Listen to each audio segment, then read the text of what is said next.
The city of Pietermaritzburg in Natal, in South Africa, has been going through somewhat of a crisis for a long time now, but now everything is kind of coming to a head. It's culminating into this one big fucking disaster in the entire municipality. The waste removal and waste department staff have all gone on strike. The billing department for the municipality went on strike. The water and sanitation went on strike. All of the departments in the city municipality decided to go on strike.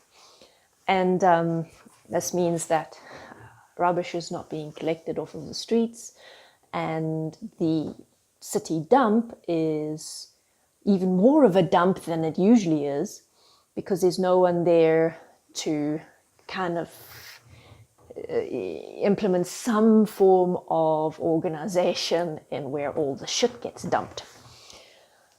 So, yeah, because of the years and years and years of corruption, money being stolen from the municipality and going to personal pockets rather than to the things that it's supposed to go to, like the upkeep of the city, keeping everything clean, paying workers, stuff like that. There's just no money to fix all these problems. There's no money to hire temporary workers. There's no money to do anything. So the city's in this situation where it's kind of a stalemate.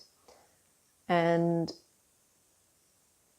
this is, I mean, it's not a new thing for the world. You know, we have all kinds of similar situations, just in different contexts, that crop up all over the world. Corruption is a thing that takes place all over the world. It's not just in the government, it's not just in big corporations, it's in all the parts of us, and that's why it is such an endemic, systemized issue, because it is a part of our global society, of humanity. So now we're faced with this issue. The city is sitting here, it's got no money. The staff don't want to work because they don't get paid, and the systems that they're using to do their work are broken. They don't function properly. There have been issues with the city's billing for months and months and months. After spending millions of rands upgrading the system, it doesn't work. The government gets this discount in terms of paying wages. So the national minimum wage is here, but the government is legally allowed to pay staff like half of that. And it's like, really, it's no wonder that people are striking. You put yourself in that position, you're getting paid not nearly half as much as you need to take care of yourself, let alone your family. You're going to be pretty pissed off. There's not enough work to go around, so you can't just leave your job and what little money you do make to try and find another job, because there are no jobs. The unemployment rate in South Africa is something stupid like 25%. You cannot find work.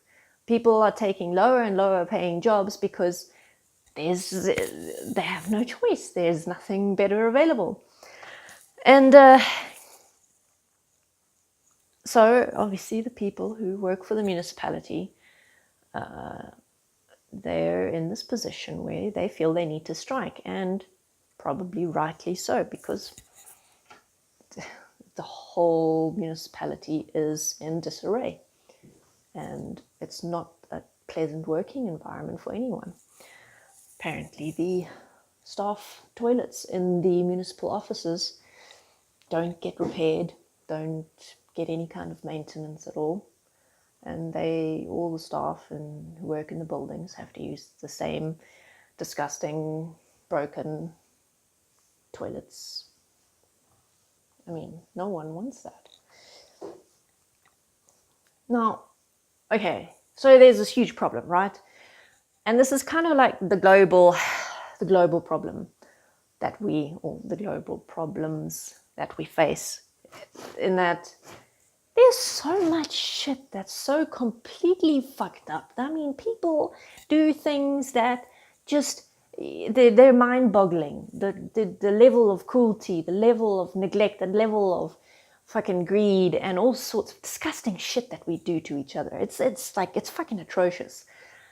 We have this huge problem. What possible solution could be implemented? Because any solution that's going to work requires that the people who are implementing it are not corrupt. There's plenty of solutions. The problem isn't in the solutions. The problem is in the people. The problem is in how we keep recreating the same corrupt, fucked up situations because we are corrupt, fucked up individuals. All right. So, again, how do you fix that? You can't just like expect the whole world, every single person to change so that everything gets better. No. And herein lies the challenge, because there's not going to be one solution that you can implement that will just fix everything, because the issues are multidimensional, multifaceted.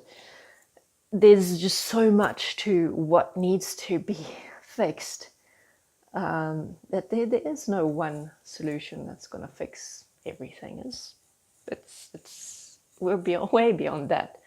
So now we could do one of two things, or both of these things, if we so choose. And the one is, for example, like within the Destiny message, which is fix the humans who are creating these issues, fix the humans who are living these issues that affect the whole world. And the reality is that not everyone is willing to admit that they're part of the problem. It's as simple as that.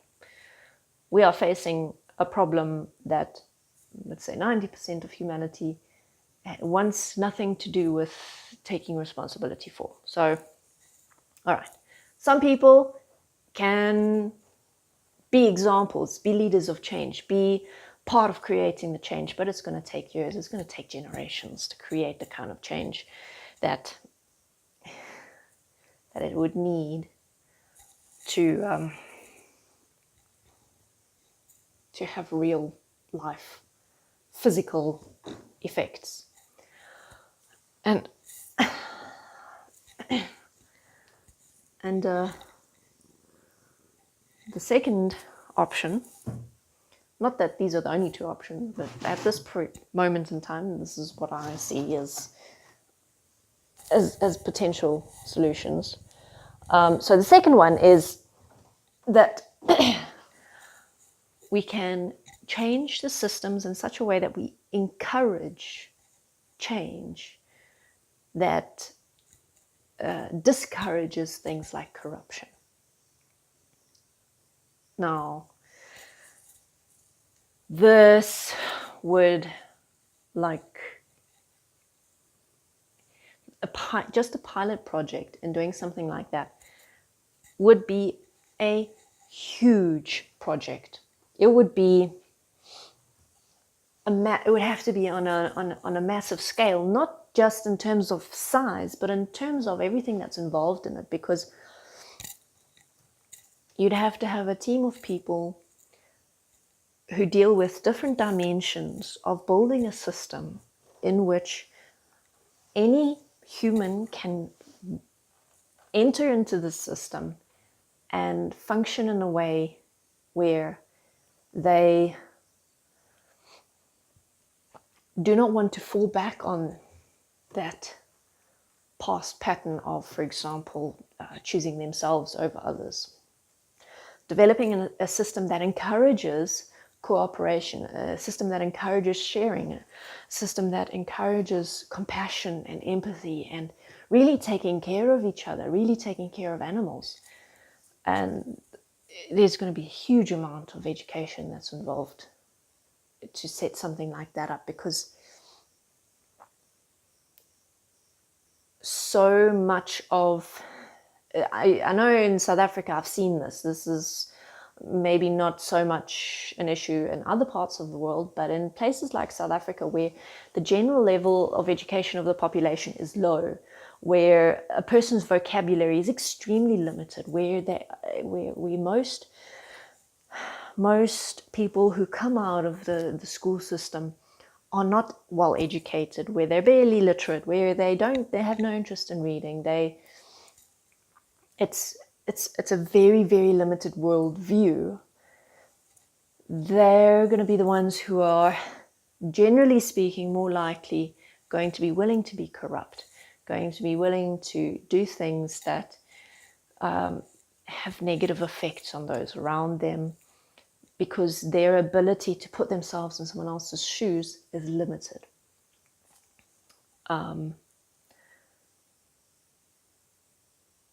That's one thing that I can say that reading did for me. It allowed me to learn and expand my ability to place myself in other people's positions, to see the world from different viewpoints. And I think that if I hadn't had that, I wouldn't be who I am. My views would be much narrower. So anyway, the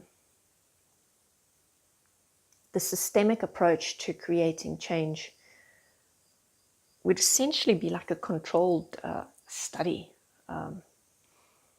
where you create a system. At first, it is a completely controlled system, almost like it's not natural. It's 100% man-made, and you, over time, create the more natural aspect, where, like, as you learn the system, as you more and more participate in it, it has more and more of an effect on you, and you will hopefully choose to change how you see the world, see other people, how you react to things, what is acceptable and unacceptable to you, so that your tendencies to do things that, for example, might bring about corruption no longer seem like viable or acceptable things for you to do, because you understand the true effects, the consequences of those actions.